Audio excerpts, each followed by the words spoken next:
maybe just asking how you're doing since the fire. Terry was telling me about all of the craziness, and I was like, did you know the fire was coming, or how did that sort of play out?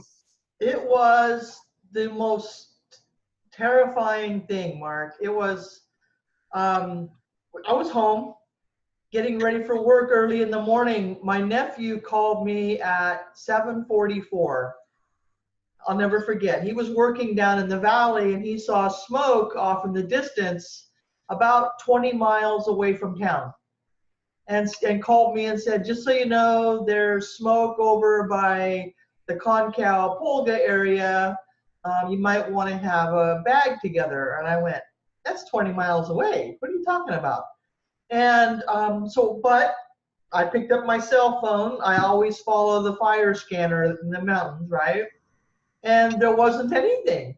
So I went in my kitchen, poured a cup of coffee, fed the dog, all this stuff. And then I noticed that the phone had updated and they'd closed the bottom part of a road way at the edge of town down by the highway. And I figured, okay, they're going to keep people out of Concal. That's fine. Still didn't worry much about it. And about 10 minutes later, shoom, the phone lit up, evacuating Paradise. And I went, holy cow, they are really being conservative. It was a windy day, right? And I thought, wow, they're being very careful. So I start getting my stuff ready, call my dad, try to get hold of him. But he wears hearing aids and doesn't wear them at night and didn't hear the phone. So I'm calling and calling and calling, and I finally got hold of him and told him what was happening. I loaded Dakota up in the motorhome and took my laptop for work, and I figured, I'll be back later. It's just one of those events. I got around the corner and about 2 blocks away, and the town was already on fire.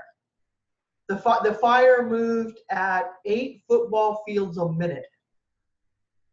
It was just, amazing. Within a half an hour, it went from 20 miles away to the town was engulfed, and we were desperately trying to evacuate. And when you were driving, did your car get engulfed in flames, or were you able to stay ahead of the fire?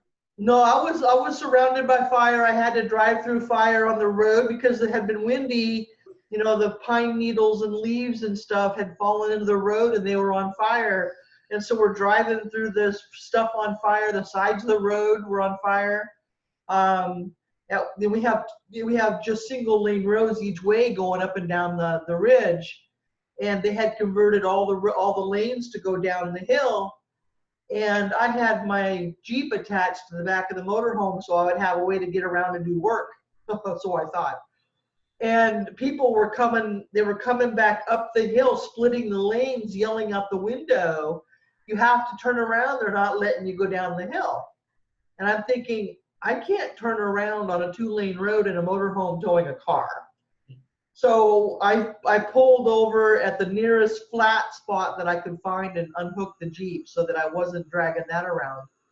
And it took me about an hour and a half to go what normally takes me 8 minutes to get to my dad's house because we were moving so slow. And all of this time, the fire is just getting bigger and bigger. And before I knew it, it was pitch black outside, like a really dark night with no moon, because of all the black smoke and the blocking of the sun. And you're driving through town and everything is fully engulfed in flames, and you're just going, oh my gosh. I had no idea how much of the town was impacted, just the part that I was trying to get through. Took me about 9 hours to get off the ridge that day. It was just terrifying. There was nowhere to go. Trees are falling in the road, blocking the roads, and they wouldn't let us go through.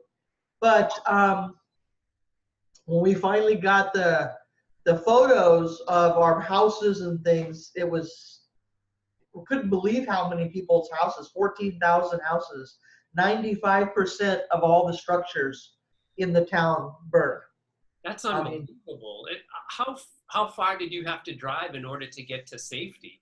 It was about 15 or 20 miles is all it was, but because of the traffic and the few roads out of town, and the fire have knocking trees over, it took about 8 hours. A lot of people perished on the road in their cars because the cars weren't going anywhere and they caught fire. About 88 people, I think, in the fire died. But you know, as fast as that fire moved, if it had started 2 hours earlier, we'd have all been in bed and there'd have been no warning for anybody.